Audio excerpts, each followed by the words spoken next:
What's up, everybody? It's your boy King Truth here. Today, some of the things that we're going to talk about are Tua. We're going to talk about the NFL. We're going to talk about what teams have been dominating, if there's a dominant team, who the best teams are currently. And then I'm going to have my boy Jay come on at about 12:45, 1 o'clock. We're going to talk some more Dak. I think it's an interesting topic. If people want to join live, I hope they do. If we get people, please encourage friends. If you end up liking the show, we want to talk about NFL things. We'll be coming on weekly. We haven't exactly figured out exactly what time and how we're going to do it, but we're kind of working through this thing. So initially, a couple of things. One, if you look at the NFL and you look at the different records right now, I found some things fascinating. The question is initially, you always want to look at who are your top teams. And actually, this is breaking news. So let me go ahead and put this out there because it just came up. The Vikings dealt Yannick Ngakoue, which is kind of crazy because they just got him. Makes a lot of sense, though. Minnesota to the Ravens for a third-round pick and a conditional fifth-round pick. Wow. As a Dolphins fan, as you can see in the background, I'm really wondering why we couldn't get that done. But the guy can't stop the run. That seems to be a problem for him. But it's going from one purple team to another purple team. Let's see what they have for full details on that. Just to let you guys know, we'll go ahead and bring it up here. We go ahead and prop this up here. All right. Here we go. See what they say. Ngakoue, plenty of off season. He had obviously talked his way out of, and this isn't me reading, this is just me telling you, talked his way out of Jacksonville. Jacksonville was getting rid of a lot of players. The Vikings sent a 2021 second-round pick and a conditional fifth. This is interesting to me. They just went from a second. Man, there must have been problems. They literally just moved from the second to the third round. It's actually kind of a big deal. Just 6 games in, you pull the plug on them and you ship them over to the Ravens. Man, 2 things here. One that I don't think most people would bring up. People, you look at it and you go, the Vikings lost in this trade, right? Typical Vikings. They make this terrible trade where they lose a pick in the midst of having a guy for 6 games. But is it a great trade by the Ravens? Because if somebody is cutting bait with him this quickly, that brings up some serious questions to me. I was not a big fan of him coming to Miami because I felt like we've had guys like him before and they can't set the edge. And if you can't set the edge, it doesn't work. He had 5 sacks in 6 games. He's playing well for Minnesota. I'm wondering what the heck is going on here. Says the Baltimore, obviously you would need picks in Minnesota because your team sucks this year. But man, that's kind of crazy. It says he has a pressure rate of 9.5% and a disruption rate of 11%. Anything over 11 is saying that you're having a constant impact, which is the same thing Calais Campbell's turning in over in New York, in Baltimore. But man, that seems fishy. I'm not sure why Minnesota is doing this. It really doesn't make any sense to me. If you've got 5 sacks in 6 games, means you're on pace for about 14 sacks. Like, why would you do that? That's fishy to me. Maybe they're just trying to recoup some stats because they think that they're not getting any. Wow, that's crazy. And the Ravens look to sign Dez Bryant. Tyrod Taylor's medically cleared. Not that helps anybody because he's already lost his job and it doesn't look like he's getting it back. So a couple of other things. The Broncos play the Chiefs this week. Very interesting. I'm going to go over the schedules for this week. and what games. We'll kind of do that first until Jay can get on the call. And we'll circle back to this, but talk about a worthless game tonight is the Giants against the Eagles. If the Eagles win, they're in first place in the East. That's how crappy the East is. The Giants can have a share of the lead of first if they win. But the Giants don't seem to me like they're going to win a whole bunch of games. They may beat the Redskins, split with the Redskins. That might be their total for the year, 1-5. Here we go. I'll go ahead and make this a little bit bigger for you guys. Let's go ahead. I'm going to go ahead and do some analysis. So I'm going to pull up some scores. I like looking at the ESPN. We'll talk about the fight a little bit. Maybe I'll do that now. I don't think Jay's big into the fight game. Khabib is fighting Justin Gaethje. Justin Gaethje is primarily a striker, a very good wrestler, a very, very good wrestler, but also an outstanding stand-up guy. Khabib is a drag-down wrestler, ground and pound, definitely the favorite. Gaethje has already came out, and I find this kind of fascinating. So while we're talking about this, I want to get into this for a minute. Gaethje, during the stare down and the pre-fight conference, Gaethje pretty much outlined his plan here. And his plan is to take Khabib and not allow, because he's a stander and a striker and a good wrestler, he's got good takedown defense. And what his goal is when you have good takedown defense, you want to make the wrestler take you down in open space. If a wrestler can get you, a very good high-level wrestler, if they can get you against the cage, they will eventually drag you down. I mean, that is what they do. So in this fight, and eventually for UFC, I'd love to bring on, I got a guy that coaches Muay Thai. I'd love to have him on the show to discuss this in depth. But Justin Gaethje is an excellent striker, also great wrestler. And so his goal is to get Khabib to get into a fist fight with him. And actually, I guess the right way to say it is Habib. So you want to have, Habib's goal is going to tried to. Now, he's been able to do this. He's 28-0. He's been able to push guys against the fence, drag them down. Same way he destroyed Conor, and Conor gassed out. These guys that fight. Now, I don't see Gaethje gassing out the same way because he's such a high-level wrestler that he has the striking of a Conor McGregor, but the wrestling of a Daniel Cormier. So being able to see how that's going to happen is going to be very interesting. I'm really excited about this fight. I'm a Justin Gaethje fan, so I'm pulling for Gaethje. Do I think that he'll beat Khabib or Habib? No, I don't. I mean, Habib's been fantastic.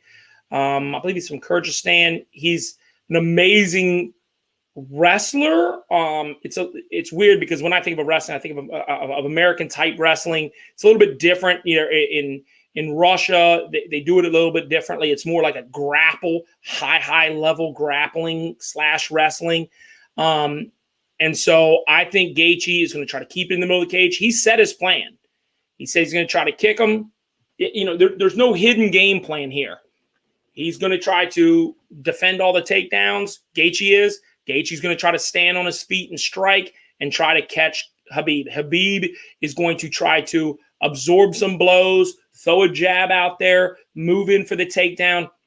What Habib does very well is Habib rushes people up against the fence, and eventually he might not get it at first. He's going to wait until the angle's right. He's going to put his head down. He's going to try to mush you against the fence, get you into takedown defense. Then he's going to take your single leg and try to drag you down to the ground. He's done that, 28-0. Okay, it doesn't get any better. If he wins this, pound for pound, best fighter, maybe he is already. And it's not the funnest fights to watch. Now, I will say Gaethje's fights are exceptional to watch. So it's kind of like watching for boxing fans out there, watching a Mayweather versus a Pacquiao, somebody that's very exciting and somebody that's very defensive oriented.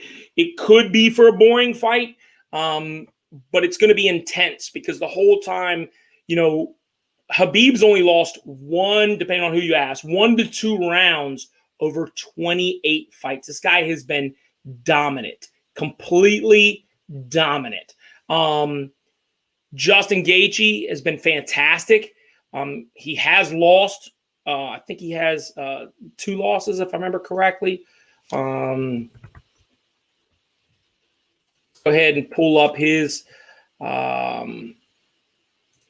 Sherdog. Here we go. He's 22-2. He's been fantastic. Just an update for everybody. Jay's going to be on in about 10 minutes. So we're going to go. Let's get the heck out of here. All right. So you look at who he's lost to. He lost to Dustin Poirier, who I think would certainly come back and they would have that fight again. He got clipped in that fight, 2018. That's his last loss. He actually lost to Eddie Alvarez as well. And that one he caught a knee late in the 3rd round. But since then, he's been fantastic. He beat Edson Barboza, Cerrone, and he was kind of a boxer's guy. He always had a punching chance. Beat Michael Johnson, knocked him out. Melvin Gilliard, he went to a decision with. He went into a different group.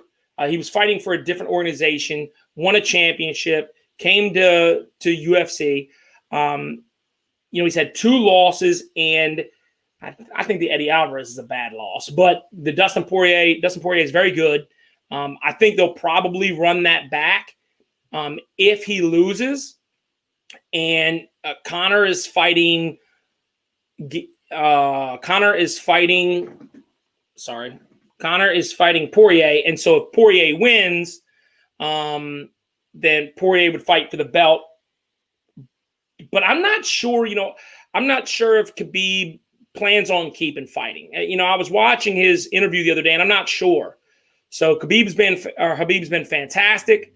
I'm really excited to see. You look at the first-round knockouts. He's had 3 first-round knockouts in his last 5 fights.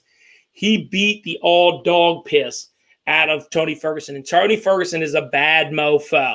So that is such a huge win. You don't know if you're catching Gaethje at the right time. I mean, Cerrone's an okay win. I love Cowboy Cerrone, but he's been on a loss streak. Edson Barboza is just okay. Vic is okay. But again, finish those guys quick. So shout out to them. I mean, that's, he's blasting fools. He really is. He's got knockouts in, 1, 2, 3, TKO. Got knocked out twice. KO, TKO. So, he hasn't been a decision since 2012. Nope, sorry. He's got one. My bad. The one in 2014. It's been 6 years since he's had a decision. He has gone into the deep waters. He had a 5-round bout with Tony. He had a 4-round bout with Poirier, 3-round with Eddie Alvarez, 3 for Firmino, 3 Palomino. And beat Luis Palomino twice. So again, it's just I don't think Gaethje can get over this hump, but he is 30 years old, so he's right in his prime. He's hot right now, but he's going to have to stop Khabib from shutting him down. And Khabib is fantastic. I mean, 28-0, and he's beat Alaquinta,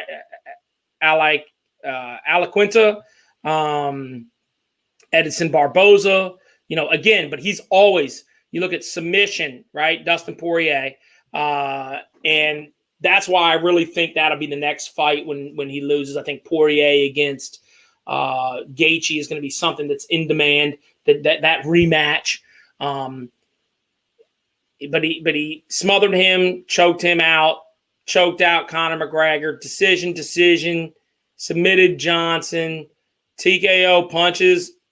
It's been 4 years since he's had a TKO of punches, and even before then, decision. So this thing, if it goes decision, is heavily in favor of Khabib, but Gaethje's just, he's got to go for the knockout, and it's going to be a tough tough thing to do because I think Khabib is the greatest in the game right now. Let me see if they have the line on this. Yeah, it's plus minus 350 for Khabib, and I would probably lay the 350. But I'm pulling for Gaethje. Obviously, I'm gonna go USA on this one. Plus I have much respect for both of them, but we don't have the Olympics right now, so I'm gonna pull for Gaethje. And I like the upsets, and he's hot right now, and it would make for a good couple of fights. So that's all I got on the Khabib, fight and Khabib fight, and encourage people to check that out. That's on Saturday, pay-per-view, ESPN Plus. Check it out. I probably have a fight party over my house. Here's Khabib choking out Poirier. It's gonna be an interesting one. Khabib and Conor, nothing to talk about right now. That could definitely happen again, though. A lot of people didn't think this could happen again. I definitely think it could. If Conor looks really impressive against Poirier, Khabib wins. I think that might be the one Khabib wants for his 30th. So we'll see how that goes. Whittaker Cannonier, that's going to be a great fight. I really think Cannonier's got the edge. Whittaker got smoked in his last fight, but he's a good fighter. So we'll see how that looks. All right, back to the NFL. Wanted to pull up the schedule because it's got the lines, I believe. If I look, come on, did it really do that? Look at the scoreboard. Yeah, scoreboard will tell me. Okay, here you go. So we got Philly favored by 4.5 over the Giants. Giants are just terrible. I don't know how anybody could ever bet anything but the Eagles, but we'll go through this once Jay gets on the screen. This week, let's look at the interesting games. Lions, Falcons, that's a dud.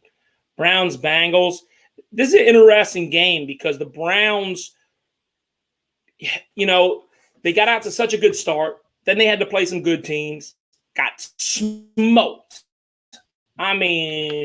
Rolled up and smoked old school, like a Snoop record, okay? They got smoked. They're only favored by 3. It's interesting. That team is – people are bitching about things, complaining. We'll see how that goes. It's going to be very interesting. Here's the game of the week. Game of the week, Steelers-Titans. Tennessee favored by 1. That's how close the game is. 2 5-0 teams. Can't wait to watch this one. This is going to be a defensive battle. Titans are going to try to impose their will against the Steelers defense that is going to be a little bit hurt. I think their middle linebacker is out now. Not a good thing for them. That's going to be, a tough thing they're going to have to overachieve there.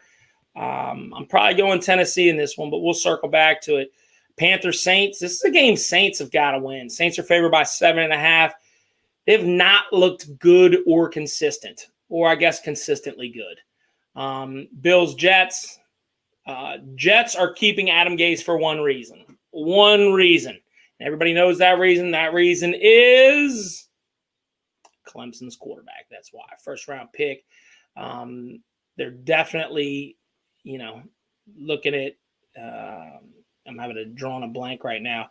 But, oh, my gosh. Are you serious, Kenny? But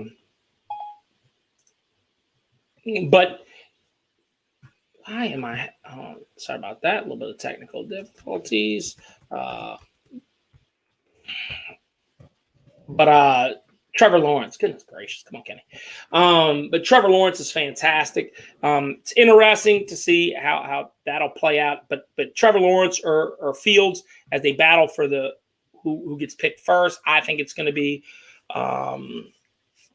Trevor Lawrence. We'll see. But the Jets are tanking for Lawrence, no doubt about it. So they're going to keep – Bills are favored by 12.5. They probably win by 20. Cowboys, Redskins. Talk about a rivalry – Cowboys team from Washington.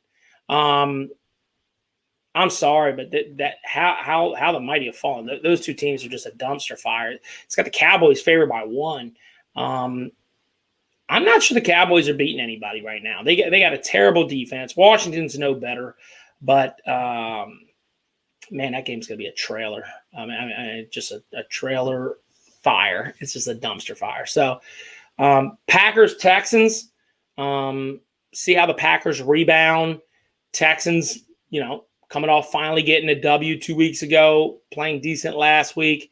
They're in every game, so it's interesting to see how that one's going to go. I would say my second game that I'm looking forward to is the Cardinals Seahawks.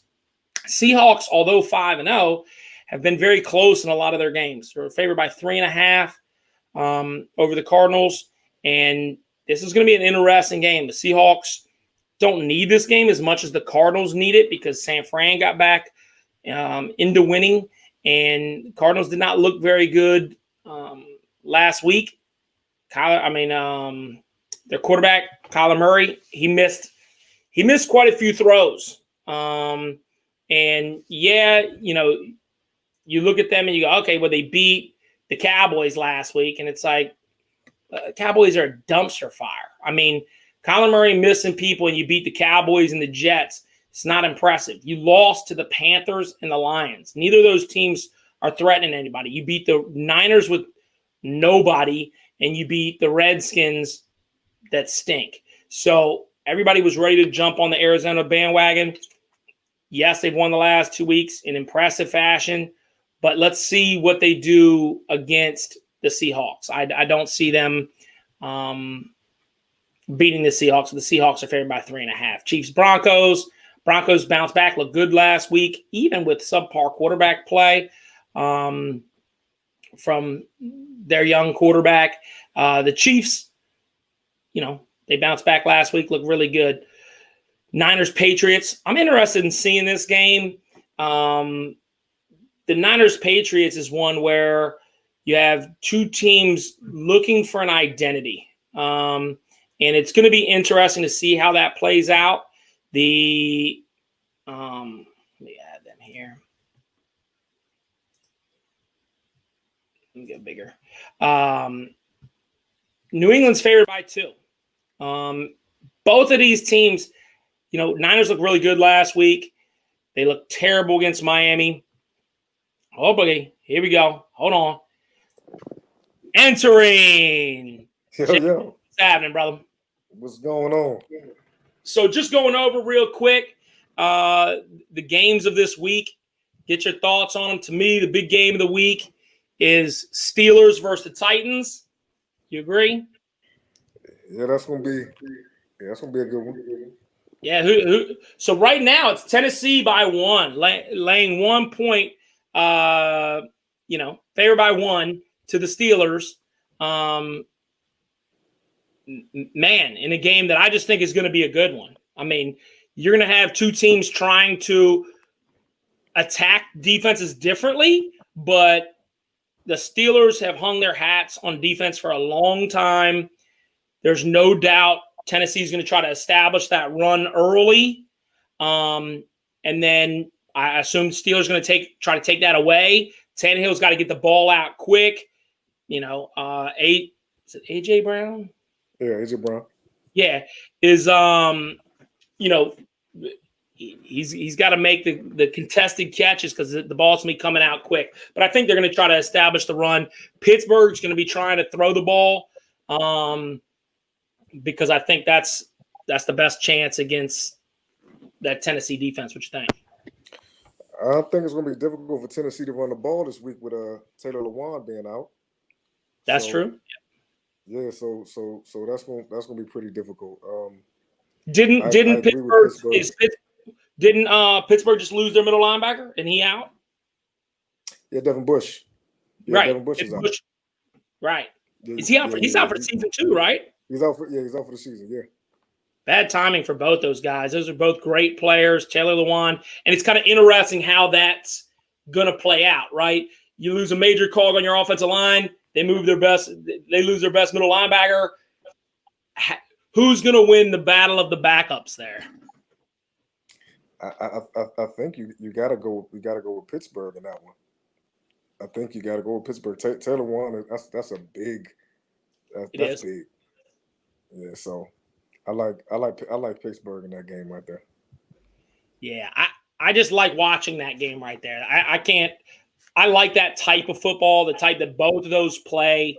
They're going to smash each other. Smash Like, mouth football. yeah, for real football fans, there's a lot of people out there that want to watch New Orleans play Kansas City. I want to watch the Steelers play the Titans. And I think coaching, both of these coaches, Vrabel and Omar Epps, Omar Epps. Tomlin. He looks like Omar Epps. But Mike Tomlin, I love them guys. Both of them are fantastic coaches. Get the most out of their teams, and man, that is going to be one that's it's going to be fun to watch. I know you have your heart on that Cowboys Washington matchup for first place in the division, possibly. Who cares? Who cares? It's meaningless. Yeah, but who wins that game? I mean, that's a dumpster fire on both sides. I think the Cowboys are in a must-win there because they got players talking about coaches. They are in complete disarray. You have way too much talent to be 2-4, and you have no direction.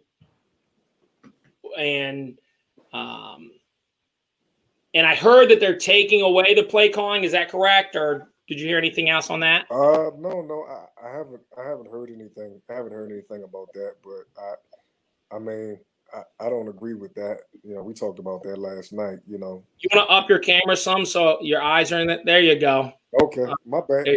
My bad, brother. When we share this, people are going to want to actually see that there's a face there.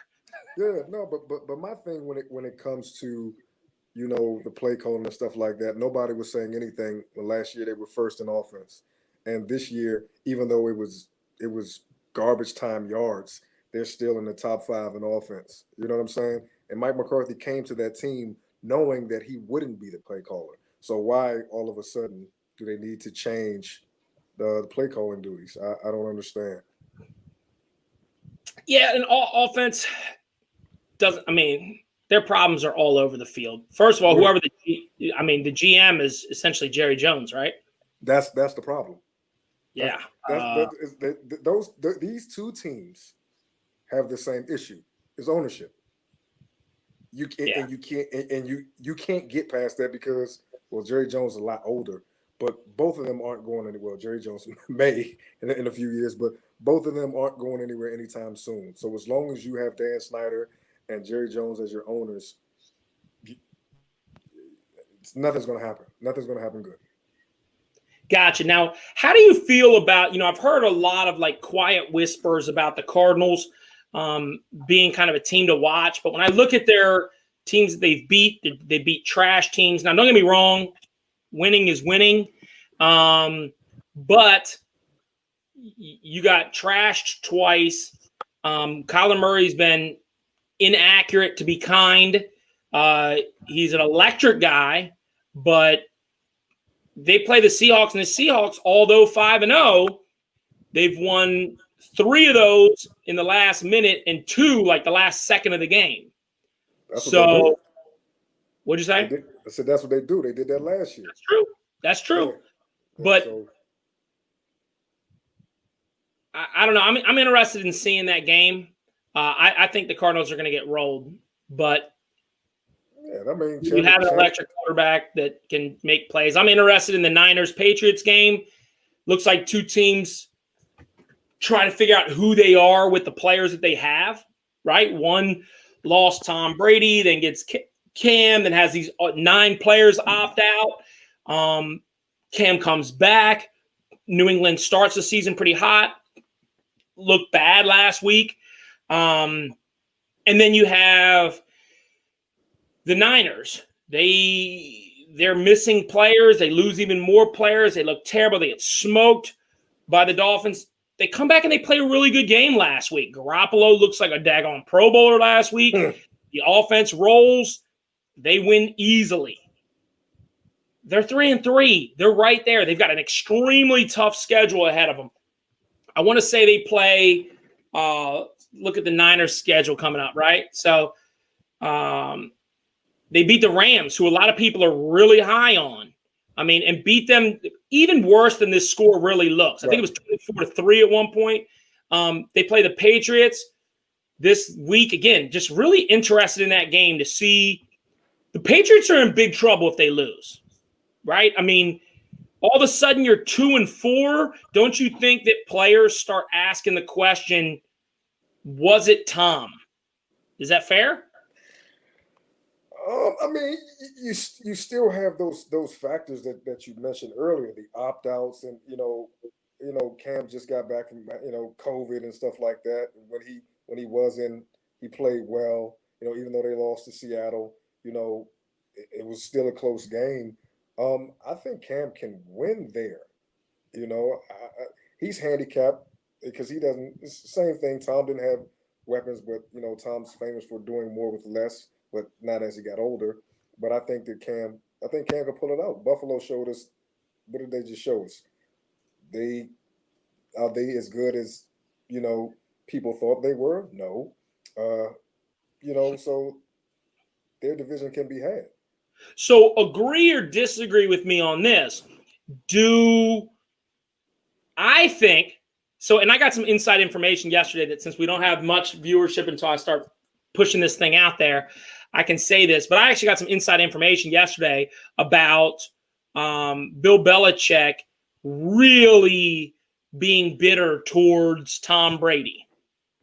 Okay. I believe that Belichick is going to keep an eye on that record for Brady and the Bucs, and I think that Brady is keeping an eye on that record for New England. And to me, that's a storyline behind the scenes that for those two guys, they're going to both keep an eye on it, and it matters to them. What are your thoughts? I mean, anybody knows that that split. This year, they were going to look at each other's schedules and say, "Well, I did it without the other person." Like I agree. Everyone knows that, but I don't think Tom. It's not like Tom went to the Redskins. No, for sure.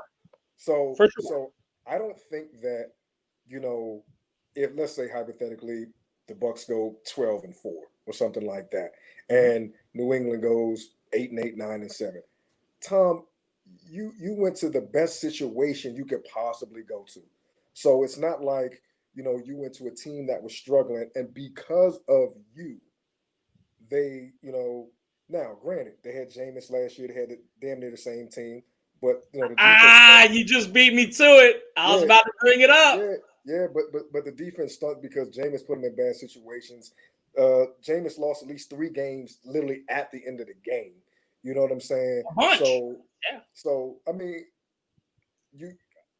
I think that you could have took another quarterback that wasn't going to turn the ball over as much as Jameis did and win with that team. So I don't think that Brady necessarily is doing anything with those weapons. I don't think he solidified himself to tell Belichick, "Hey, look at me now." No, I don't think How can you say not doing anything when, and we can discuss Jameis, but if you said 12-4. Now, if they go 12-4 compared to 7-9, Tom Brady's going to, now maybe he didn't account for all of those, but Tom Brady's going to feel like at the end of the day, he was the difference between 7-9 and 12-4.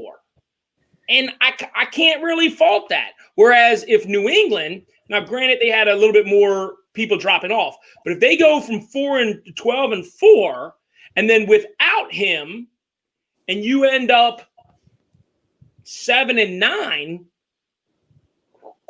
I mean, because New England has always lost players when they had Tom, right or wrong, they've lost players and they've always been the next guy up, next guy up, next guy up. And they're always 12-4.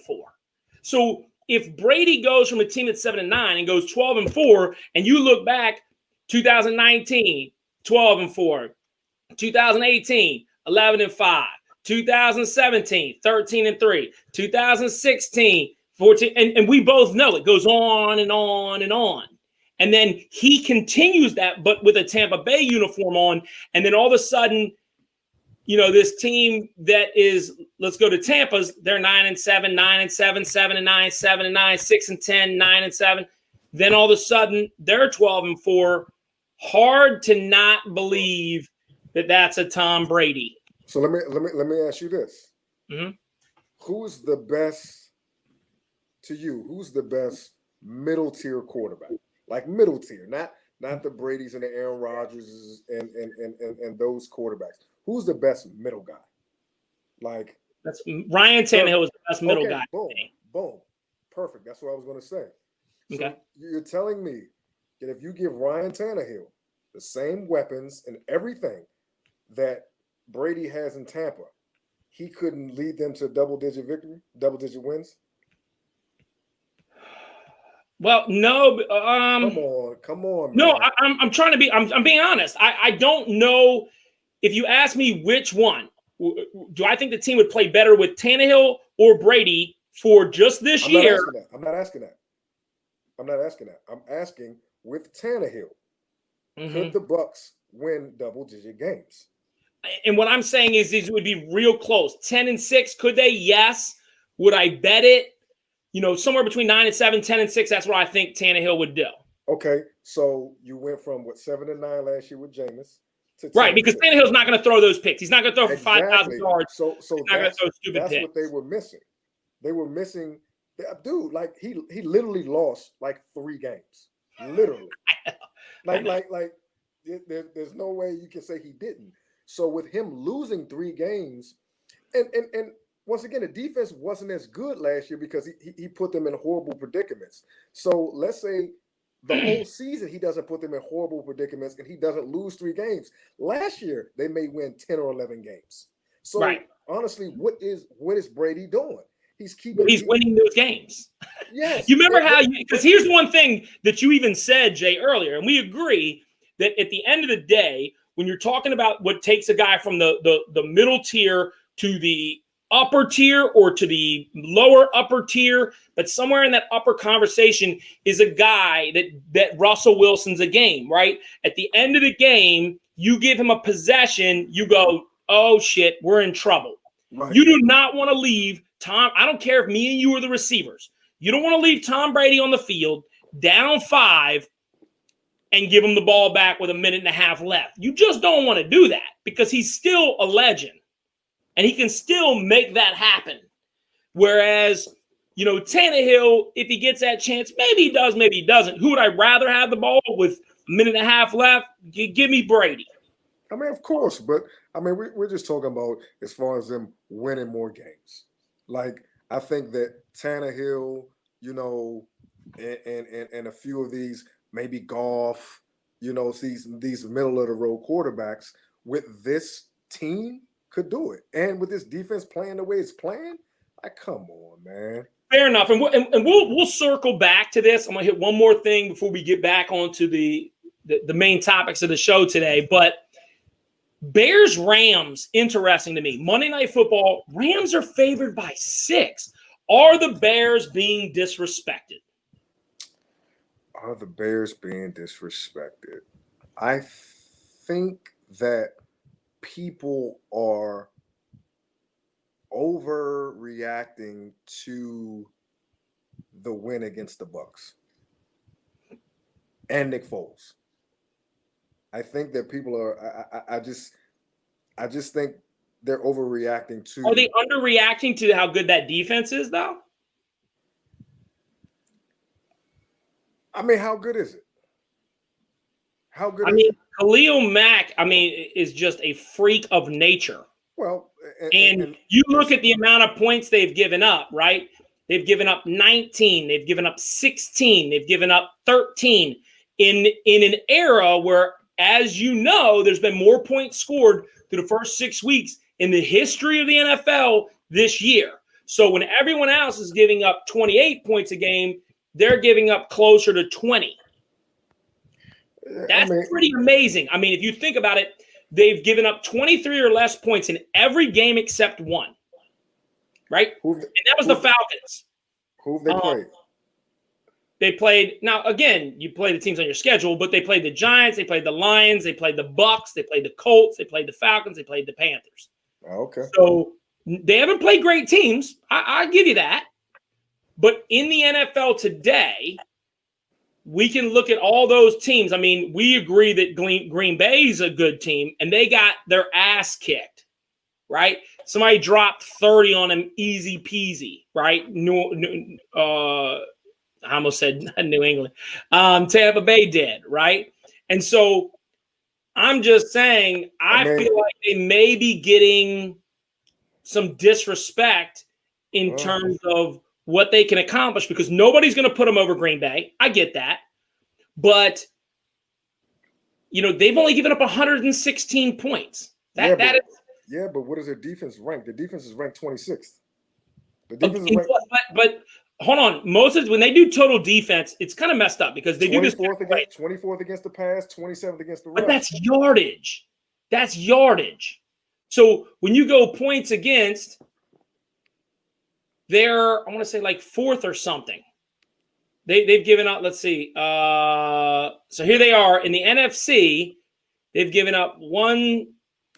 Let me see real quick. They've given up, because to me, that's at the end of the game, it's about giving up scores. So they gave up 116. The only defensives that have given up less points than them are the Arizona Cardinals, the LA Rams, and that's by 4 points and 2 points.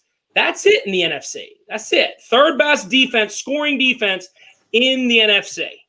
So been pretty good. Their point differential is plus 12, which isn't fantastic, but it is plus 12. And because I think we both agree the Bears' issue resolved on the offensive side of the ball. Their issues are offensively. Agreed? Yeah. I mean, so we'll see. I mean, I'm just intrigued by this game because I think that people are sleeping on the Bears, and I think people are over-exaggerating the Rams, because on the Rams, it's the offensive side of the ball that's better than the defensive side of the ball. And for some reason, I believe, and I'd like to hear your opinion, but it seems to me that teams that are good offensively are looked at differently and more promoted than teams that rely on heavy defense. That's why Tennessee slept on so much. No? I mean, yeah. I mean, chicks dig the long ball. Right. Which is why people all thought Kansas City was going to smoke Tennessee. Right. I mean, I just don't see it with the Bears, and I don't see it with Nick Foles. It ain't the playoffs yet.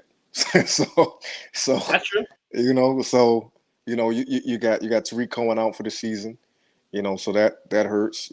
Montgomery, he's serviceable. Right. We got Allen Robinson in the contract year. Mm-hmm. But who else do they have? Besides, I mean, Jimmy Graham is. I think he just came back to life. Yeah. But he's still only catching 2, maybe 3 balls a game. So,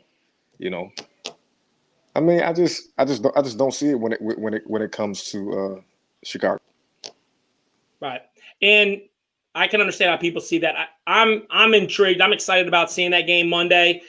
They haven't been on national TV a bunch, so I'm going to keep a closer eye out to them. But I think they've earned at least a set of eyes going 5-1. And I understand they've played some bad teams, but the Rams, for as much as people hype them up, I'm going to be watching that game, and so we'll see. I doubt the Rams cover 6.5. I really do. I might bet that with you. I might. Yeah. We might have to go a little cash app on that one. All right. So the big story in the NFL right now is the Tua. I mean, that's your big story. Well, no, I mean it's the front page. It has been the last couple days. Is it too soon? Is it, is this the new wave? Why do it now? Fitz is 3-3. I think as a Dolphins fan that people are overselling what Fitzpatrick was doing. I mean, he had 3 touchdowns and 2 picks against the Jets. Like, he throws boneheaded picks, but I think that's because he has my talent ability and he's in the NFL, because he's got Peyton Manning's brain and my body. Go ahead. What you think? I mean, he also killed the 49ers. He did. Killed them. He had the highest QBR of any quarterback this year. That year. At a 99. And that's Fitzpatrick for you, isn't it? Those two picks against the Jets and shines against the Niners. Yeah, but for me, when it comes to Tua, okay, I kind of reference it to this NFC East thing. Like, what are you really trying to accomplish? If anybody in the NFC East wins the division, who cares? Because if they get to the playoffs, they're going to get smoked. So you actually hurt yourself by getting less of a draft pick to me. You know what I'm saying? By winning the division, and your schedule is going to be harder next year because you're going to have to play the winners of the other divisions. So to me, you killed yourself. So if you're Miami, what are you doing by winning the division this year? You're not going to win a Super Bowl. You're not. It's not going to happen. But let's say that they win the division, right? If that's what this play is saying, because I actually think, and I haven't heard this a lot, but I actually think they're going to play better with Tua because Tua is going to be way more accurate.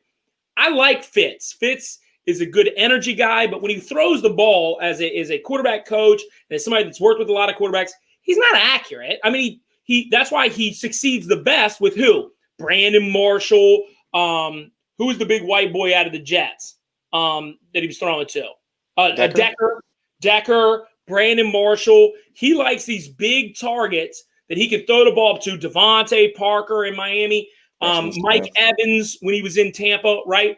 His success comes from him chucking the ball up and being close enough, giving his guys a shot, which I respect that. And I love his energy and all that stuff.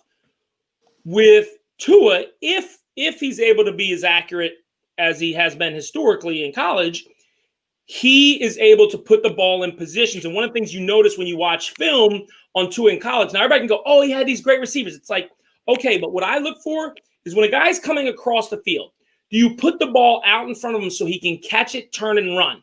Yeah. If you put it on his back hip and he drops it, you can blame him, which I always can blame both people. I say, hey, you should have caught it hitching your hands. But if you put the ball in front of him, he turns a 7-yard catch into a 25-yard, run after the catch. And so those little things, throwing those screen passes and getting Jakeem Grant in a position to be able to move forward with the ball. I think the deep ball, last week against the Jets, Fitzpatrick underthrew Preston Williams. And of course, that's what he typically does, right? He underthrows it, but he throws it high, lets the guy come back and make a great catch for it. Tua can put that thing out in front of him, and the guy can just run underneath it, touchdown. So if they go to the playoffs, no, they're not a Super Bowl threat. But if they go to the playoffs and play one playoff game, then isn't that equity that you put in the bank for next year when I think the Dolphins are going to be a contender next year? They have 2 top picks again next year from Houston in the first 2 rounds. You have 4 picks in the first 2 rounds, probably 4 picks in the first, 80 picks or something. And you're going to have another 3 to 4 starters. They have lots of money in Miami. They need to get a pass rusher that can still set the edge. And so if they do that, they're going to be competitive next year. There's no reason why they wouldn't be.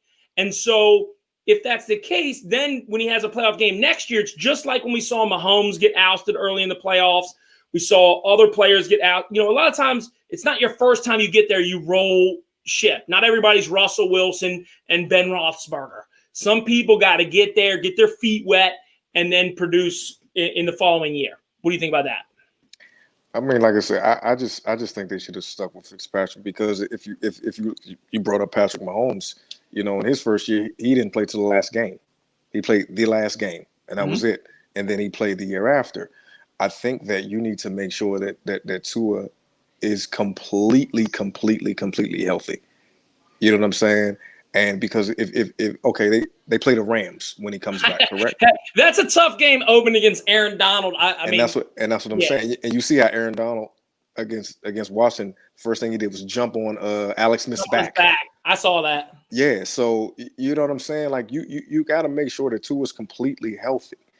So I don't think throwing him out there right now is gonna help him because if let's say he gets hurt because You know, I watched Alabama play, and for some reason, Tua was always limping for some reason. You know what I'm saying? All the time. So if you put him in now and he gets hurt, do you go back to Fitzy? What do you do next year? Well, first of all, I think if that does happen, you do go back to Fitz. Yeah, but I'm it just depends how serious the injury is. I don't think you can go back to Fitz because of performance, but I do think you can go back to Fitz in an injury. And I actually think that Tua for the rest of his career, whether it's now, I don't think any more time is going to help. I think the injury is what it is in terms of healed. So, but if he has these issues, it is imperative for the Dolphins to have a good, solid backup. Again, we have, I think, 9 draft picks coming into this year as well. You should probably pick up another guy in the late rounds that you can mold, or you're going to have to pick up a free agent guy that you could pay $4 million a year to be a backup.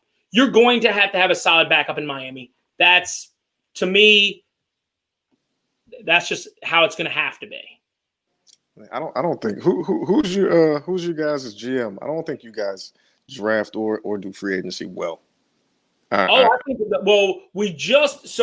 Greer is our GM. Now, I know the media world loves, like, even Stephen A. Smith this morning was like, black GM, black coach. It's like, look, either they're good or they're not. like at the end of the day, and he's like, a brother hired another brother. Like, come on, man. I mean, at the end of the day, like, do a good job and everything's gonna be all right. Like, do a shitty job and you're gonna be ousted. So, but Greer was in charge of this draft. He did not do well in last draft. This draft has been phenomenal so far. I mean, at the end of the day, you got Solomon Kinley in the 4th. He's your starting right guard. You got Robert Hunt in the 3rd. He's your starting right tackle. You got Jackson in the 1st round. But your offensive line stinks. No, it doesn't. We've given up 11 sacks. Okay.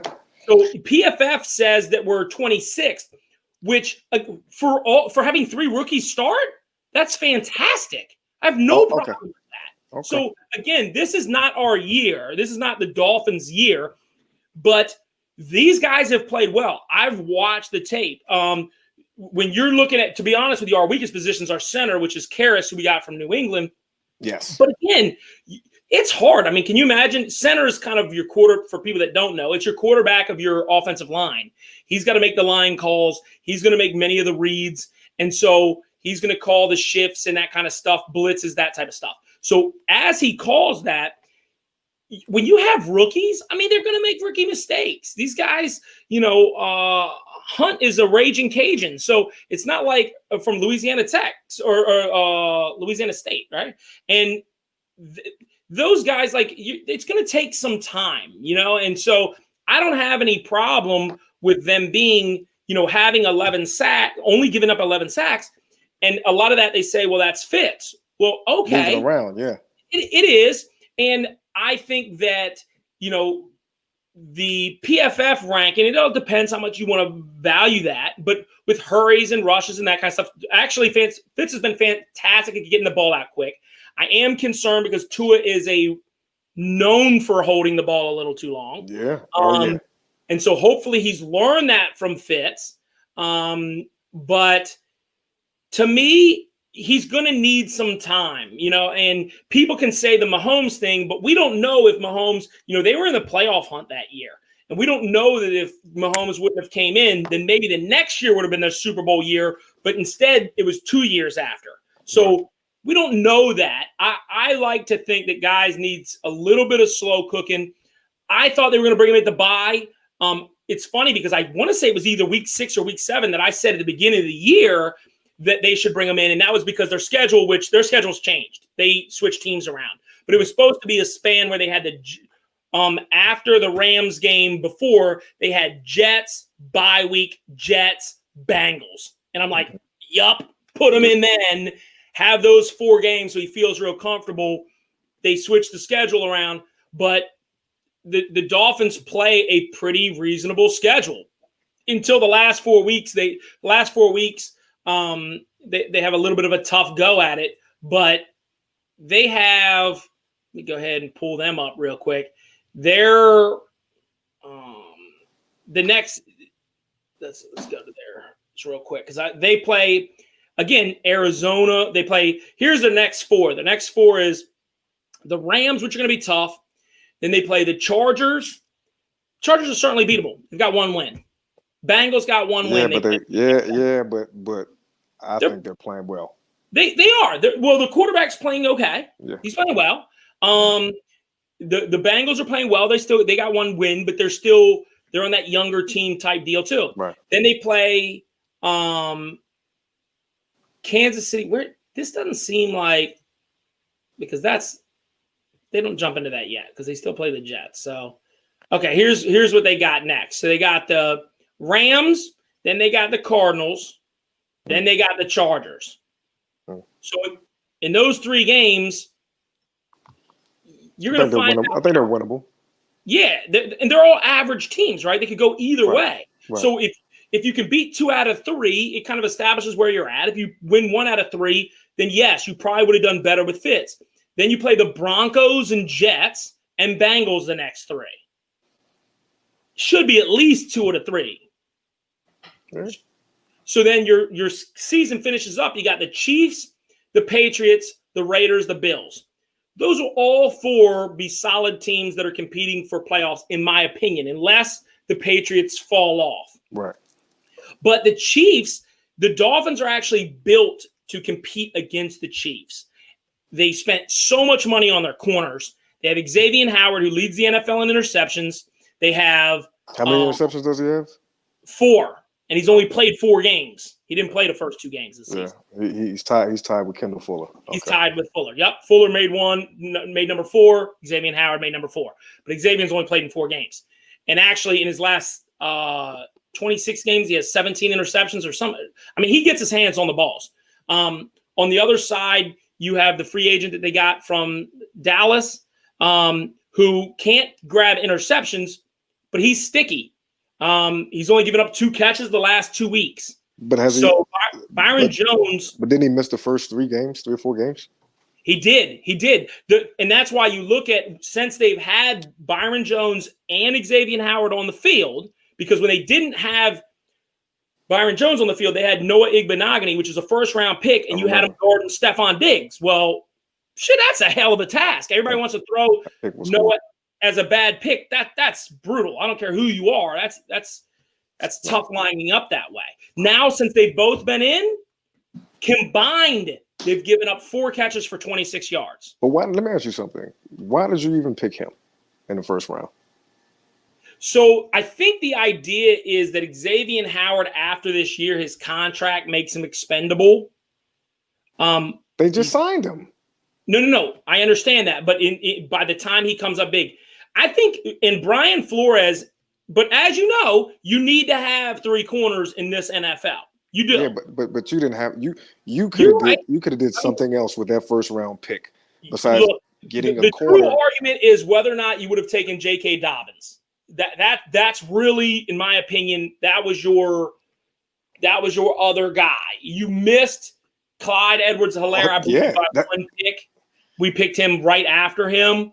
I might have those 2 flip-flop, but either way, you could have gone running back. But the truth is, they're probably going to end up with, a pick that's going to probably get them the number 1 running back. I mean, the running back is we got to get a running back. So next year, then you have to be able to look back and go, well, would you have rather had this guy and this guy or this guy and this guy? I don't like the running backs coming out this year. Like, who do you have? You got. I love Ntene. You got the guy from Oklahoma State. I like him. I like him a lot. He's 6'1", 220 pounds, I believe.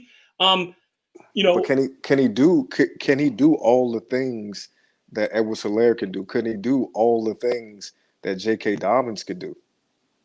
I like him better than I like J.K. Dobbins coming out. Not Edwards-Helaire. I mean, you'd have to pick him earlier.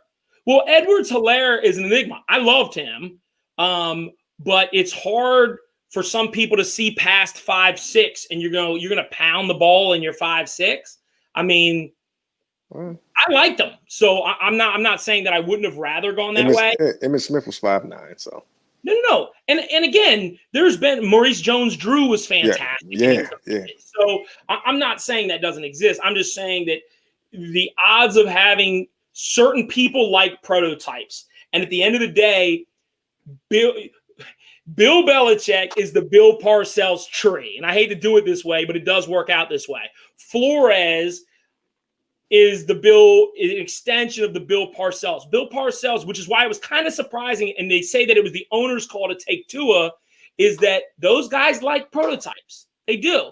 It's the reason why, one of the reasons Noah Igbenogany was drafted. He was the best man-on-man cover corner in the draft, and he's 6'1". Brian Flores loves that. That's what he did in New England, right? Build everything around the corners.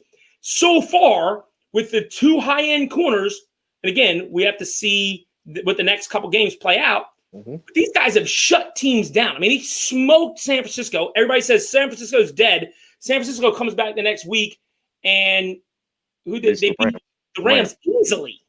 Easily. I mean, they were up 24-3. They did the same thing the Dolphins did the week before, where they kind of like didn't do anything in the second half, but shut that team down. And so when all of a sudden, and Garoppolo, you would agree, somehow he looks, people are like, it's the ankle. And then the very next week he plays great.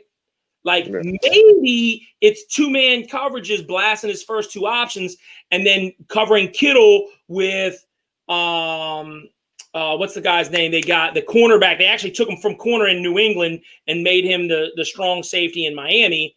And he's been beasting at Miami in terms of covering tight ends. That's pretty much I want to say Samari Rowe. That's not his name. Oh man, you took it back. I know. And his name is similar. And gosh, dang, I got to get better with names. But I'm gonna tell you what his name is right now. But he's like he's another 6'1" guy that's got the. I mean, come on, come on, computer.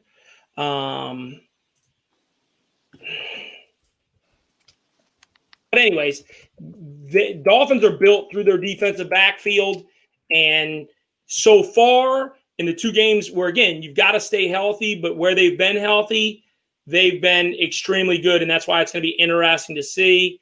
Eric Rowe. So okay, yeah. And so Eric Rowe covering the tight ends, he's been outstanding. And so again, Xavier Howard and Byron Jones on the outside, it's been impressive, but you got to see it for a longer period of time. But I just think, circling back, I don't think they're going to win the Super Bowl, but they are competitive. And I think deep down, it's also possible they want to know what they have with Tua, because we may get a top pick from Houston, and whether or not you're going to pick a quarterback right then may still be to the. You can't. How many games would that be? 8 games, and say Tua is not your guy after 8 games.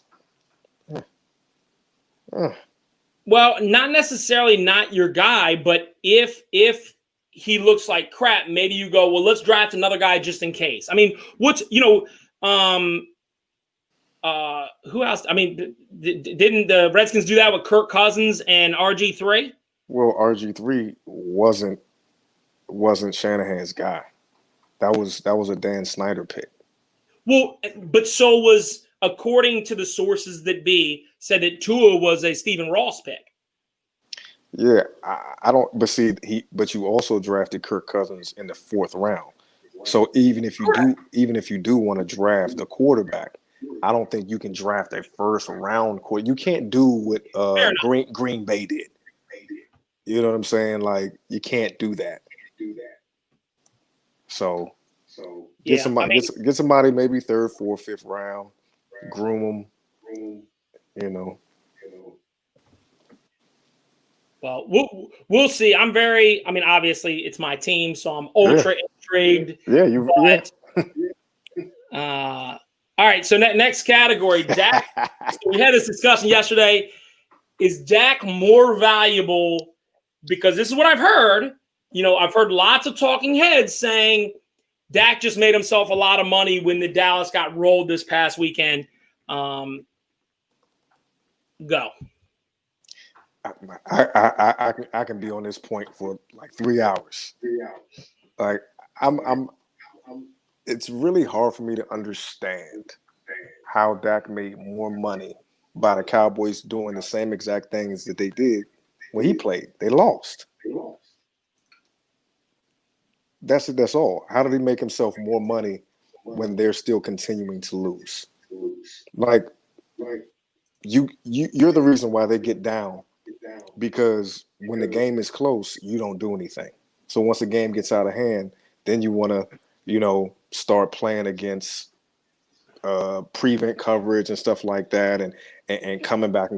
And then when you get the ball and say, okay, Dak, time to go win the game against Seattle. Dak, time to go win the game. You got a minute to go. Let's go. What does he do? Throw an interception and they lose. Like, you beat one playoff team in 2 years.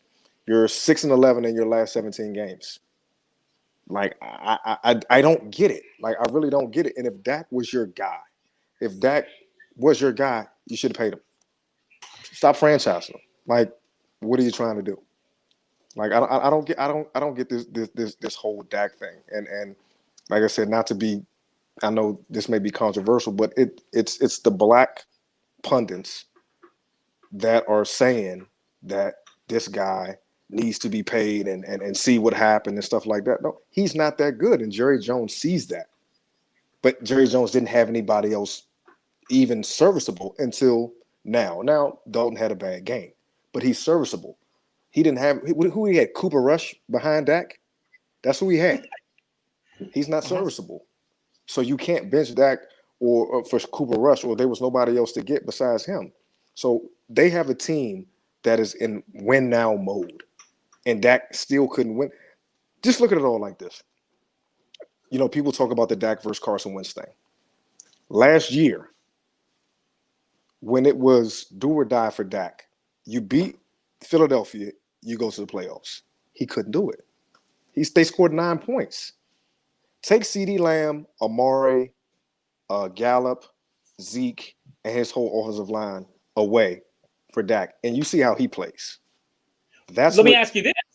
Let me play a little devil's advocate. They lost to the Rams. The Rams are 4-2.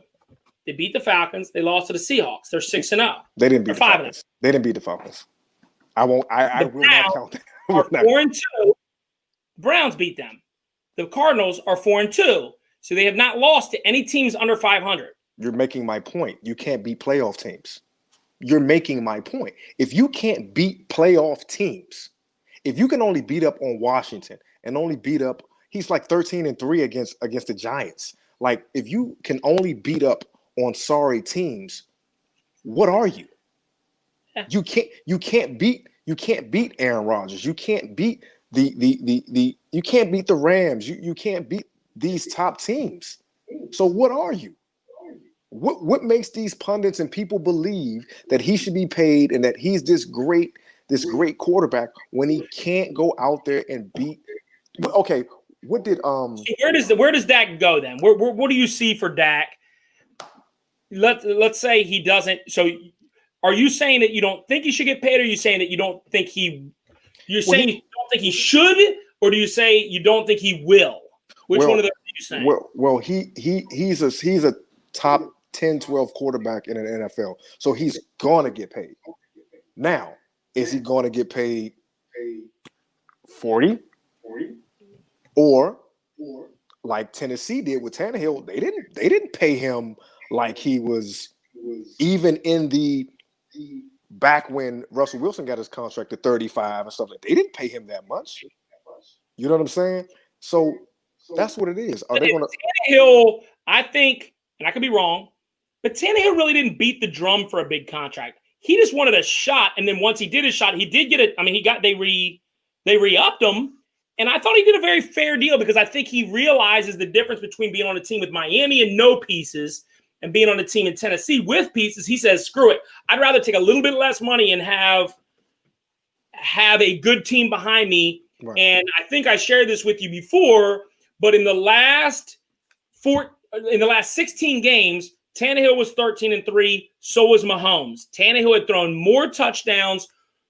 I want to say it was 21 touchdowns, 6 interceptions, or 24 touchdowns, 6 interceptions. Mahomes had thrown 21 with 3. They both took their team to the AFC Championship game. Now, granted, Mahomes beat him in that game, which I think we both agree they have better pieces. Right. But they could have won. Tennessee could have won that game. Yeah. But Tannehill, I think, recognizes how important those pieces are around him. And so he took, I think, less than he could have gotten from maybe some starving team. Dak's not going to do that. Dak's not going to do that.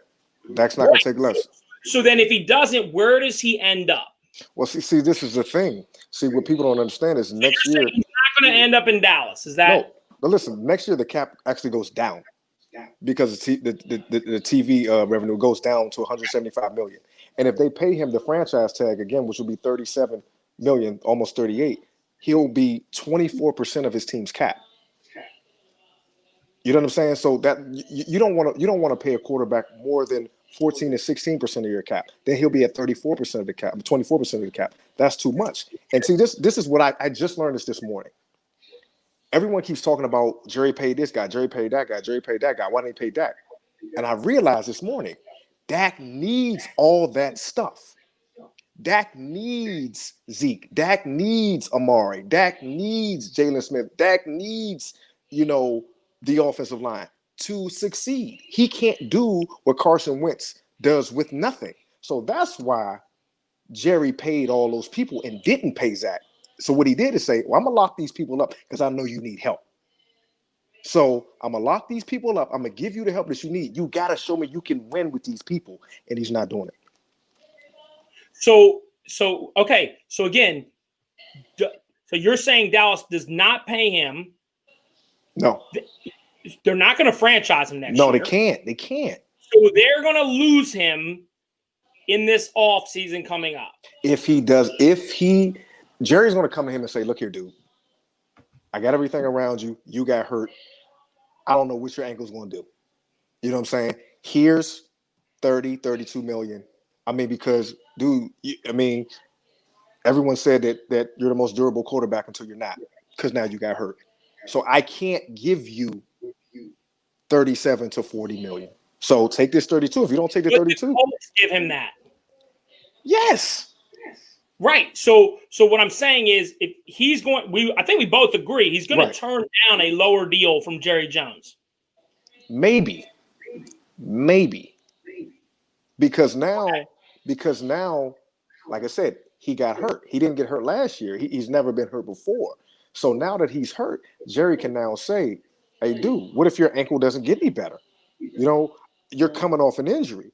Like, Jerry has an out now as far as giving him the money that Dak wants. But Dak, I don't think in Dak's eyes, I don't think his value decreased. I think in Dak's eyes, his value increased when he got hurt because of how they looked with Andy Dalton. So let's say that continues. Hypothetically, if that continues, and it's funny because we discussed this before. And one of the things I told you to do what with them? Begins with a T, rhymes with braid. Oh, I said it too. Trade him. Yeah. I said to trade him, right? Because my thought was, if you're going to lose him, you might as well get something for him.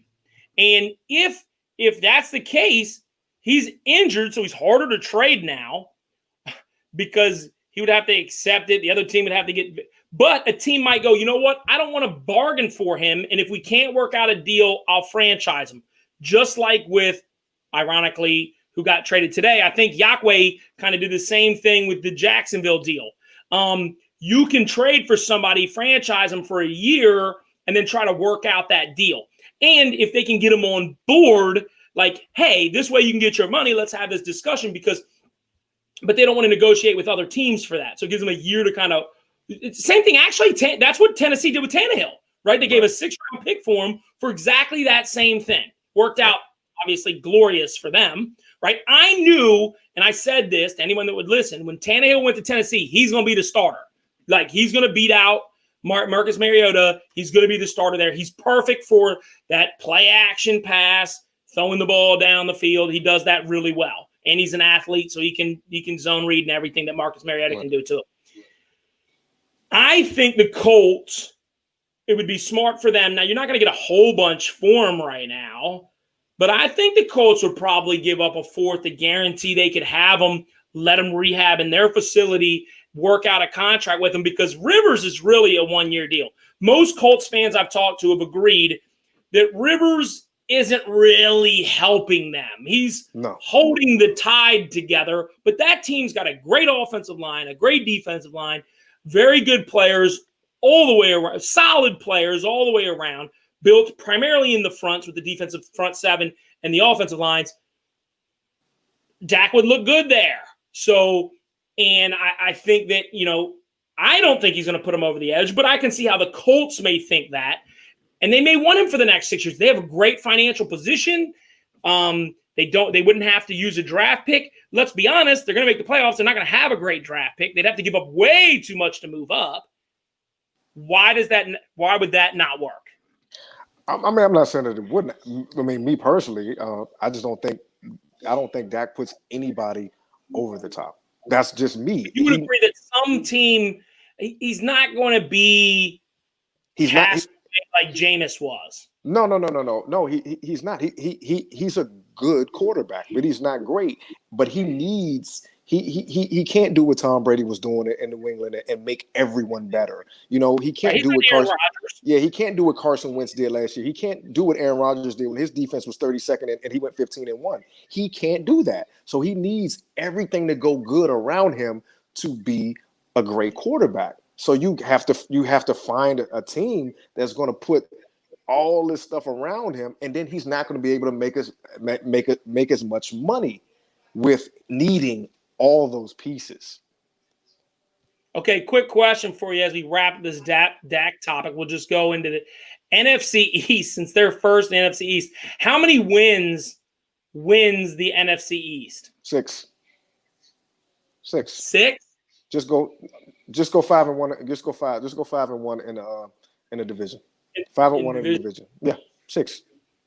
Man, do you know the point differential for teams in the NFC East? The best one is the Eagles. They're minus 34. Yeah, that's the best. Yeah, it's ridiculous. It's ridiculous. It's just funny to me that the Eagles could win this week. I mean, right now, it's just it really is crazy to me that the records are what they are. And just watch Cowboys out. Just watch out. Just watch out for those Dallas Cowboy fans after Sunday. When they beat Washington, everybody's gonna be like, "Oh, we can win." I mean, you're gonna get healthy against Washington. Like, come on, dude. Like, who doesn't get healthy against Washington? You don't think I think the Washington can win this game. Now, I think Dallas will be ultra committed to winning this game because first of all, if Washington wins this game, Dallas is in big trouble. So yeah. Let's put the rest of the stuff aside. They're already having bickering. They're already having these people anonymously talk to reporters. That is trouble. Like they're going to win because I'm going to tell you why. Their defense is horrible, but the Washington's offense is horrible, and they're missing all their receivers except for Terry McLaurin. None of the receivers are playing. They're getting people from practice squads and stuff like that to play this Sunday. But how is Dallas going?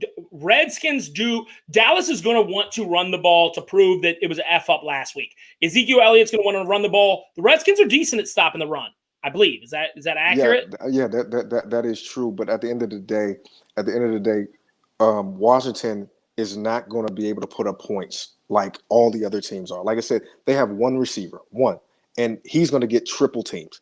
Terry McLaurin. He's going to get triple teamed. Their tight end stinks. Their running backs stink. You know what I'm saying? They're not going to be able to put the points on the board. Like, now, don't get me twisted. They got the second worst point offense in the NFC, so that's definitely a problem. No doubt about it. Dallas is going to win. It's going to be low scoring. See, this is going to be their first low scoring game. Dallas is going to win probably 20-10. 20-10, because Washington, they can't score. Here's the problem, though. The Dallas Cowboys have given up 220 points.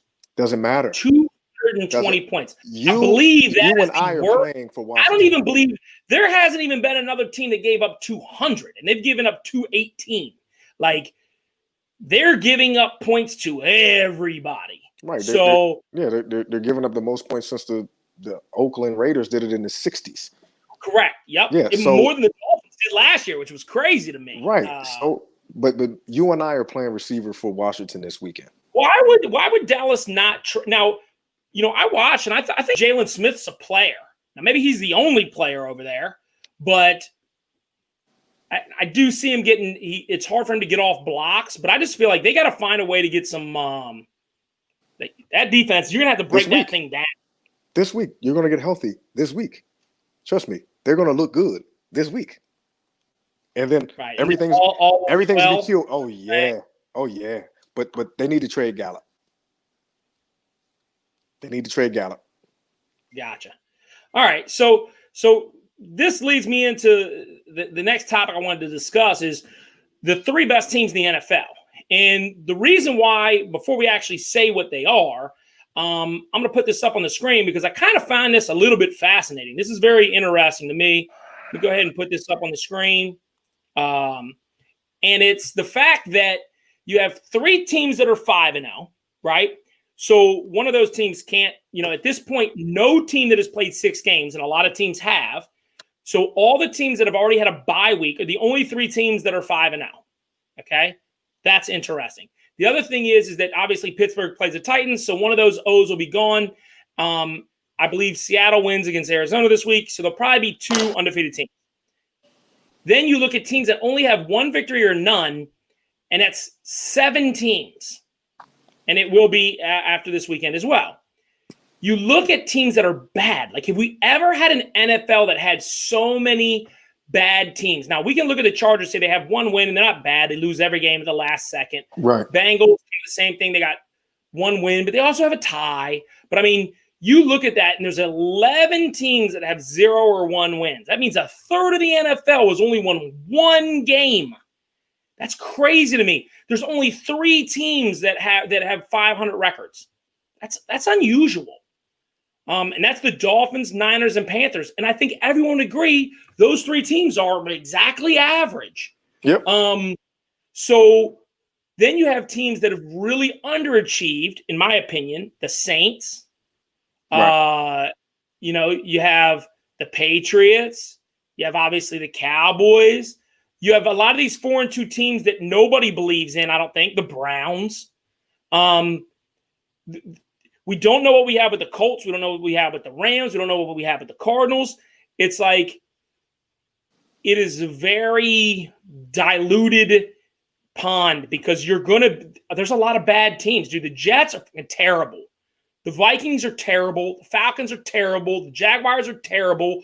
The Texans, they may end up turning some things around because they hated their coach, but I don't think so. They can't finish. They've lost so many games. I think 4 of the games they've lost on either in the fourth quarter or overtime. Washington's terrible. The Giants are terrible. The Bengals have a decent quarterback, but their team is terrible.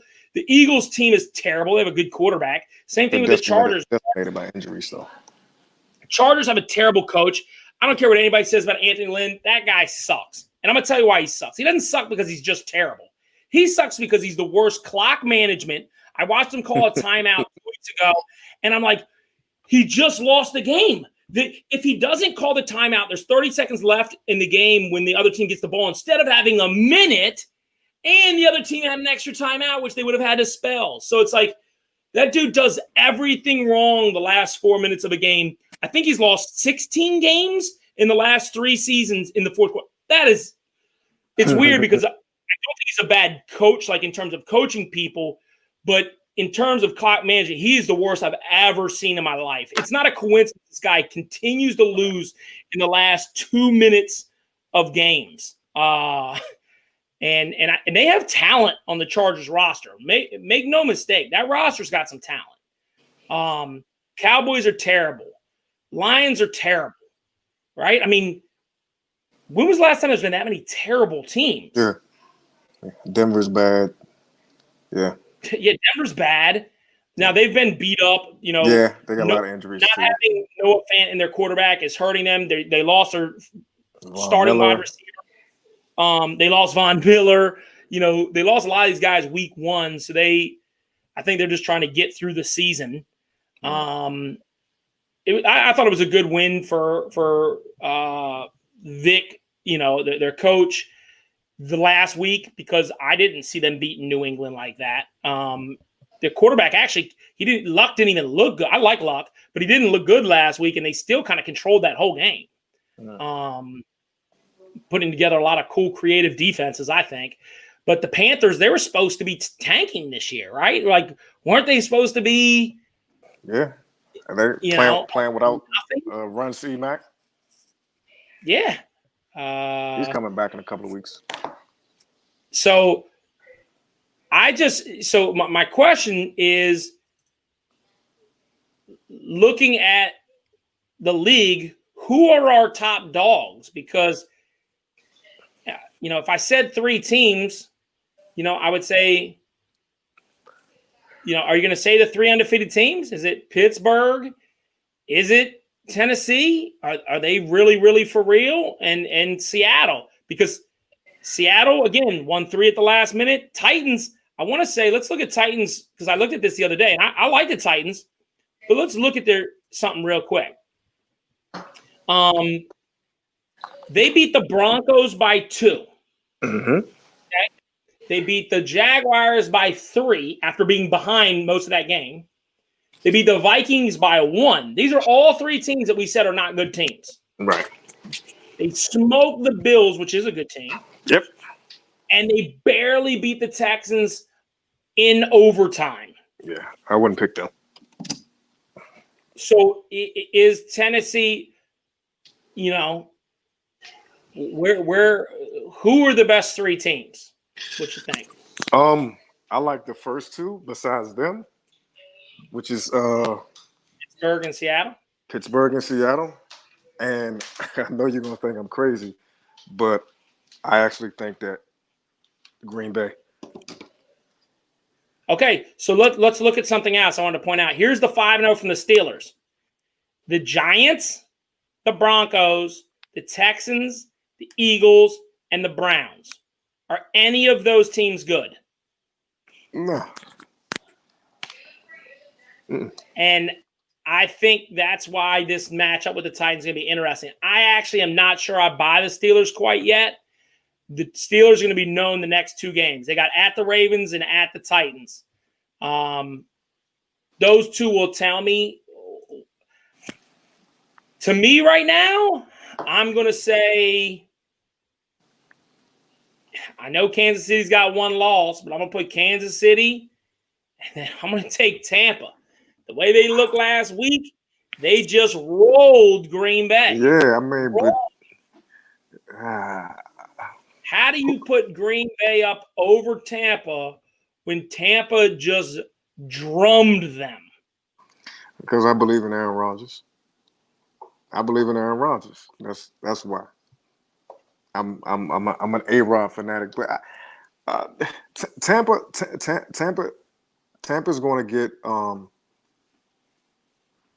They're going to win this week because I think the whole starting offensive line of the Raiders is now in COVID protocol.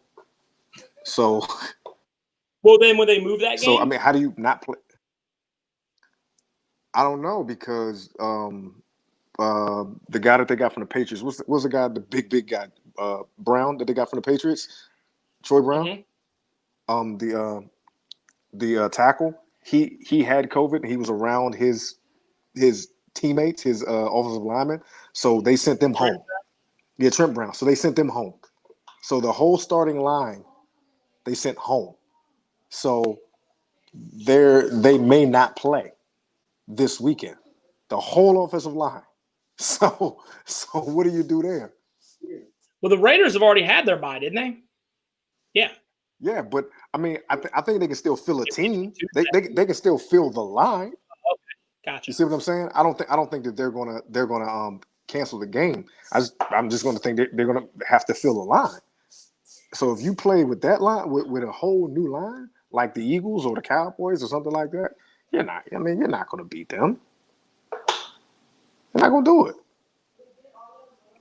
Bring up Tampa Bay. Bring up Tampa Bay's schedule for me. Yep, will do. And let's look at this. Yep. So Tampa Bay schedule. First of all, they lost to the Saints. Okay. Right? So let's talk about that. So let's talk. Are you blaming COVID for that? First, I'll blame that they didn't have any preseason games, and it's the first game. I've tried to be. I've been consistent with this. The first 3 to 4 games, like if you have a new, if you have a new starting quarterback, it's going to take some adjustment. Like you got to get used to stuff. I get it. You're playing in the preseason. What? He's the GOAT. That's true. But you don't pull them off the bleachers, throw them in, and expect them. They roll the Panthers. They roll the Broncos. These are teams that have beat other teams that we've talked about tonight.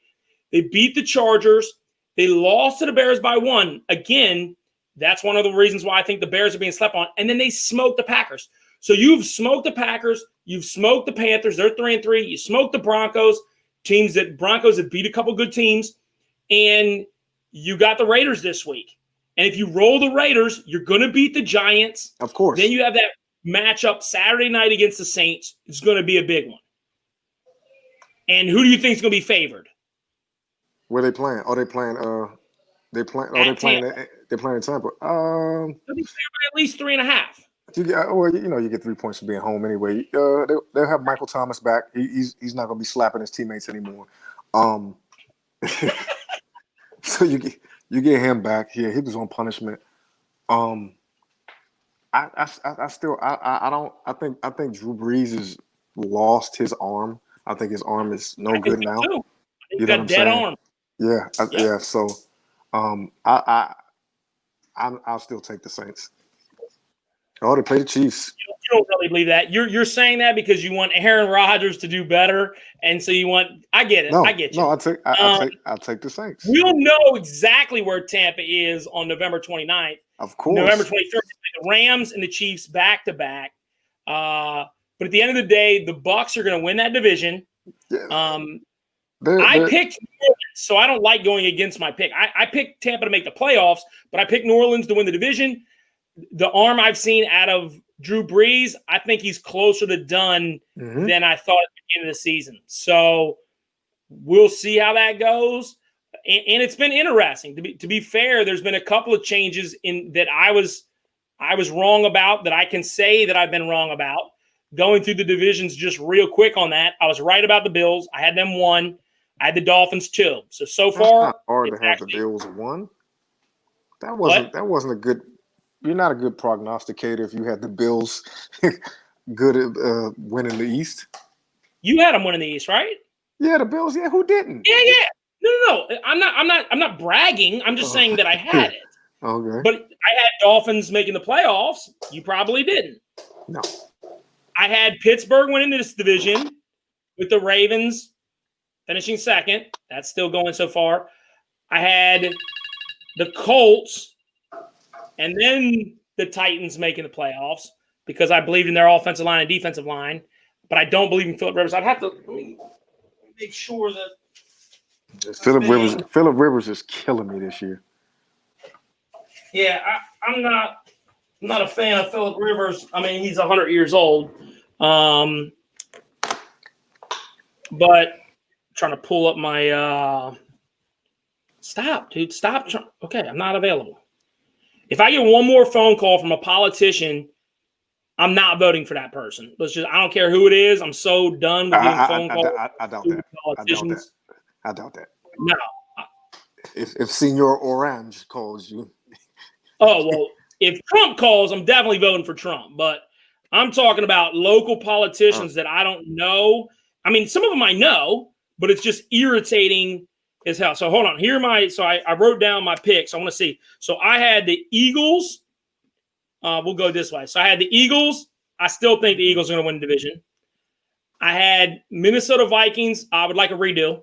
I had Green Bay making the playoffs, but the Vikings are bringing a lot of people back, and they finished strong last year. I had New Orleans winning the South. It's possible, but it doesn't look like it right now. I had San Fran, which, again, I didn't know they were going to lose their players. They lost 2 defensive. This was before they lost, both of their defensive ends. I had Seattle making the playoffs, which clearly they will. I had Tampa Bay making the playoffs. Certainly looks like they will. And I had Green Bay making the playoffs. Certainly looks like they will. So I had in the AFC, I had Buffalo, like I said. I had Baltimore winning this division, which they still might. I had Tennessee. Sorry, I did have Tennessee win the division. Then I had Kansas City. There we go, looking good. Playoff teams, I had the Steelers. That looks good. I had the Dolphins. We'll see. And I had the Colts. Ain't looking bad, brother. Ain't looking bad. Yeah, 6 games into the season. Or 5 games into the season. Touche. Okay. Yeah. But I knew the Texans were going to suck. I seen people picking them. When they lost D Hop, you had to know they weren't going to be good. Yeah, I did. Plus, to be honest with you, I'm a hater on them because the Dolphins had their first round pick. And I don't know if you know this website. I will definitely show you this website. I think it's awesome. You looked up Tankathon? I've seen it. Yeah, Tankathon's fantastic. It'll show you the order of picks, and it'll tell you who, right now the Dolphins get the 6th, 7th pick. I would much rather have Micah Parsons, but he'd be gone. Yeah. Trey Lance is going to be a bum, so go ahead and mark that down. These two, you could flip a coin. I like Trevor Lawrence, but I like Justin Fields a lot too. I don't like Ohio State quarterbacks. I don't. I mean, but to be fair, Justin Fields was actually at Georgia, so that's where he's been groomed at. He spent 1 year at Ohio State. His whoever was advising him screwed up. He should have never went to Georgia to begin with. Should have went to an area that kind of, I thought they should have done better. I like, Sewell out of Oregon. Yeah, he's a beast. Yeah, he's a beast. I mean, I don't think he fits with Miami no matter how we would pick. I think Trey Lance is going to be a bum. I think people are going to fall in love with him because he looks like Justin Herbert. He's big, tall, fast, can run, can throw. But I like Jamar Chase. Yes. I love Jalen Waddle. I like the receivers that are coming out. I think he's too small. He's too small to go that high. Well, Waddle is a slot. So you can't. You have to decide whether you want to put a slot in that high. But look at where, to me, so is what was Denver's wide receiver got drafted by Alabama? Judy? No, Judy plays on there. Judy can play anywhere. Judy can play anywhere. I love Judy. Judy's route running is fantastic. Yeah. But to me, what Denver's done with him a lot is have him come out of the slot and have him be that guy that they can get matchups against. But that's what you're doing. You're trying to get the best matchup. He can play. He can play the outside position. But they drafted that kid from Penn State too. That small kid from Penn State plays a slot too. Yeah, he hasn't gotten many catches, but I can't draft a college slot that high. I can move somebody to the slot, but I can't draft somebody that primarily played in the slot in college that high. Can't do it. Yeah, but it's weird. Here's the issue that comes up, right? Because then the next receiver taken, they have Dolphins taking Devontae Smith at Alabama. Now, I like Alabama. I like Devontae Smith. The problem is Devontae Smith can't then go into the slot. So to me, you'd be better off, if it's the Dolphins, you have Devontae and Preston Williams. They can't. You're not going to really put. You can try to put them in the slot, but they're not really slot guys at all. You got to draft a slot in the 2nd, 3rd, or 4th. You can't. You can't go that high for a guy that's only going to catch about on a high end 50, 60 balls. Well, I mean, it depends because there's a lot of slot receivers that can catch 90 balls. Yeah, so maybe that's what, if you're going to do that, if you're going to do all the crossing routes and do the Bill Belichick way where you're Wes Welker, if we knew that was a possibility, would you draft Wes Welker in the 1st round, even though he's always a slot? I would. Guy had 120 yards a season. 120 catches a season. What's crazy is Wes Welker to me is one of the, he'll be in Canton one day. I mean, No. So hold on. Take No. his name away when you look at these stats. Doesn't matter. Take his name away, and Doesn't let's matter. look at these stats real quick. Don't care. This will be our conclusion. Don't care. Here we go. 118 receptions, 122 receptions, 86 receptions, 123, 111, 112. Who's done that outside of Antonio Brown? Maybe ever. Look at Like his other. those Look at his. six seasons? Okay. So you look at it like this. Okay. So did he win a Super Bowl? Yeah. Did he win a Super Bowl? He won 2 or 3. Okay. So look at it all like this. So if he's going to be in the Hall of Fame, is Julian Edelman going to be in the Hall of Fame? No. Edelman didn't put up these numbers as long. Okay. What? You're talking about a sample size of 6 years right there. Like sample size like this. Well, look, I mean, you could go a year further and go, hey, he had 60 or more receptions for 9 years in a row. That's tough to do. I mean, and again, when you're going, on a team that was, what was their undefeated year that he played 14 games and had 123 receptions in 14 games. 07 was their that was the undefeated year? Yeah. 112 that year. The next year they did win the following year, right? But that was the offense though. The offense was to go to the running back. And look, that's fair. I don't disagree. But Welker came on the Dolphins. He had 70 catches. So how many Pro Bowls? What'd you say? How many Pro Bowls?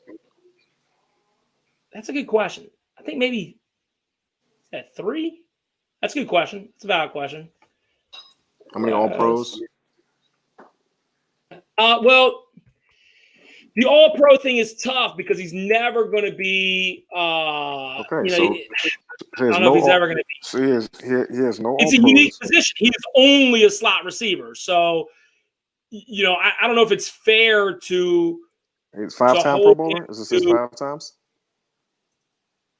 Hold on a second. It says he was a Pro Bowler every year of his Patriot career. Let me see if that's accurate, because I didn't even realize that. So let's see. Where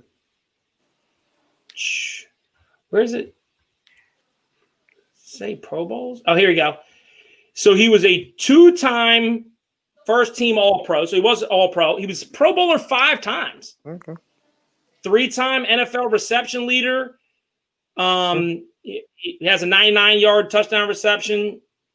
Tied for the longest in history, of course. Okay. 5 Pro Bowlers. He has a career he played in 10 seasons, has 10,000 or 11 seasons. His first couple years, he was a no. He started with a Dolphins team that was absolutely atrocious, and ended up with 903, almost 1,000 receptions, which I think. He doesn't deserve to be first ballot or anything like that. I'm just merely saying that he'll get there. What is your opinion? You're a little bit surprised looking at his numbers, right? It's easy to forget. No, I knew his numbers, but I come from a team that had a player that led in every statistical category for his position. No. He was number 1 in everything. Brian Mitchell was number 1 in everything, and will never even get considered. When he left, huh? Is that right? Yeah, all-purpose yards. He was no. I'm saying should he be in? Yeah, but he was a special teamer. You know what I'm saying? That's tough. Is Tasker in? I don't think there's a kicker in yet. Do you think? No, there are kickers in it. There are kickers in the Hall of Fame. Unless it just happened in the last couple years, there wasn't. I don't know if there's any punt. There's a punter in the Hall of Fame. There might be a punter, but I don't think there's. Let me see. No. Second kicker elected to the Pro Football Hall of Fame in 2017. Okay, yeah. So there's been 2 kickers. This was in the Morton Hall of Anderson. Fame. Morton Anderson and Lou Groza. Lou Groza, yep. But they both But how do you end your career number 1 in total yards of all time, total all-purpose yards, number 1, and don't even get a vote? And when Art Monk retired, he was number 1 in receptions, and it took him forever. I think, but also I think that's Washington bias too. So well, it took Lou Groza to 2017 to get there, sorry, he got there in 74. So Lou Groza was in there. Morton Anderson didn't take that long. Morton Anderson just retired, maybe 8-9 years ago. I remember Morton Anderson. Yeah, he played in I guess he played in the two. He's played the in first year he was eligible, actually. That's what I'm saying. He played for 25 years. Yeah, we still got in. George Bland is in, but he was in more for, quarterbacking. But these guys. I don't know how many other special teamers are in. You know what I mean? Yeah, that's certainly a valid question to ask. I think he should be in.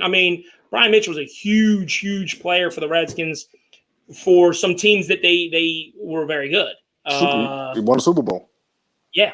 Mm-hmm. So now I don't think, and we could go into this longer on a different day, but I don't think that Eli Manning, he should be in, but they should wait as long as possible to put him in. Because he changed the course of NFL history. I don't know how many quarterbacks can really say that. He absolutely did. If he doesn't break that tackle and chuck the ball up, New England is undoubtedly the greatest team of all time. And I don't think extremely lucky. Extremely lucky. But he was 2-0 against Tom Brady, and Tom Brady's going to get in, perceived as the GOAT. Again, debatable, but perceived as the GOAT. He beat him. He's 2-0 against him. He's getting in the Hall of Fame. Tom Brady did not play well in that first Super Bowl. They were averaging 37 points a game. They scored 14. But we both agree Eli's getting in, right? Whether we agree with him getting in or not. Yeah, he's going to get in. He's going to get in. Right. Which, do either of us, when we look at his career, do we go, he had a Hall of Fame career? It's like, when was Eli a top 5 quarterback? Never. But because of longevity, he threw for a lot of yards. It's kind of like LeBron, longevity. But I don't even think that a lot of yards. Why he's getting in because he beat Tom twice. That's it. That is it. He had behind Brett Favre. He played the most. He started the most consecutive games. Correct. So he's very durable. Because remember, they took him out for Geno Smith that ended his streak, which they were pissed about. Right, I remember that. That ended his streak. So durability that's going to play a part. Dan Marino had been second and snapped his Achilles, but that's taking you back to 94. Well, yeah. And so he threw for a lot of yards as well. But he was never a high completion guy. He was never, if he was a Pro Bowl, it was as an alternate. Never did somebody ask me, name your top 5 quarterbacks, and I named him. Yeah. Now, I will say he is more clutch than people want to admit. He was actually pretty good at the end of games, but he would be terrible and then be good at the end of the games. He was like Dak almost that way, right? Like he would throw 2 early picks, but and then somehow he would win. He would. He would. That's the difference between him and Dak. That's the difference between him and Dak. Well, there's a lot of differences, but that's one of them. 2 Super Bowl rings against Tom Brady, which no one else will. Russell Wilson has a chance to do it. No, he doesn't, because they're both in the NFC now. So that'll never happen again. Yeah, no one will beat Tom. Russell should have 2. What'd you say? Russell should have 2. Russell will have. But he should have 2 now. That was a horrible play call. Horrible play call. I just wonder how New England literally practiced that exact play, because Seattle ran that same play against them earlier in the season, and how you go back to me, you got to have a call in your pocket. Nobody's seen that you believe you can get in from 2. When I was a coach, I always had, because I didn't know if it was going to come down to a touchdown or a 2-point conversion, but I always had one play that I designed. We went over that week. We spent an hour on it, that I had that if I needed 2 yards, now I could only bring it out once, but I had an all flow one way, backside tight end leak out. I always had recreated, a semi pick play. You got to have one play to get you those yards. And they tried to run the pick play, but it was the same one they ran earlier in the season. Big mistake. Run the ball. Yeah. I mean, at least if you run the ball and you don't get it, then It was people first go, down. It was Yeah, that's first true. down. Yeah. Thought it was second, but you're right. It's first. Yeah. All right. So what anything big this week in sports? What's the thing you're most looking forward to? Are you going to watch? I talked about this before you came on. Are you going to watch? I don't know if you're into fighting at all, but Khabib and Jason Gaethje. Oh man, I would encourage you to check out Khabib and Gaethje. It's going to be a good fight. Too violent. I don't like it, man. It's too violent for me. Okay. Fair enough. I You mean, like I'm a- soft shit like the NFL. I'm a fighter, so I don't want to see it. You know what I'm saying? Like I'm good. I'm good. I don't want to see that. Gotcha. Fair enough. So what you looking forward to this week? I'm looking forward to the game tonight. I'm looking forward to the game on Sunday, as I look forward to every Washington game on Sunday. And that's it. I'm just looking forward to football, period, man. Glad we got it back. Glad we got something to watch. That's it. That's all. Who's going to win tonight? The Eagles, of course. I'm going to move to Pennsylvania. Wentz. They get Deshaun back tonight. They get Lane Johnson back tonight. So it's going to be good So for they're them. clearly covering the spread then, right? How much? I believe it's, let me pull it up real quick, 4.5. I'll take the points. You want that? Nope. Over under is 44.5. I'll take the under.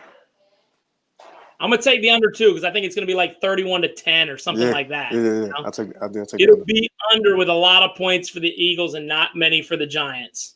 Right. What do real quick before we close out? What do the Giants do at the end of the season? They have to figure out if Daniel Jones is their quarterback. Yeah, tough situation. I don't know if he is or not. I think that's a real tough call. To me, I think that they may want to look a different direction. I haven't done a bunch of film study on them, so I'd have to look that up first.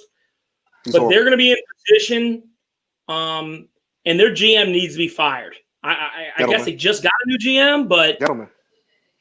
is that who it is? Yeah, they got Gettleman from the Panthers. I mean, where is their talent, bro? Now, Gettleman did one good thing though. One. You know what that is? All right.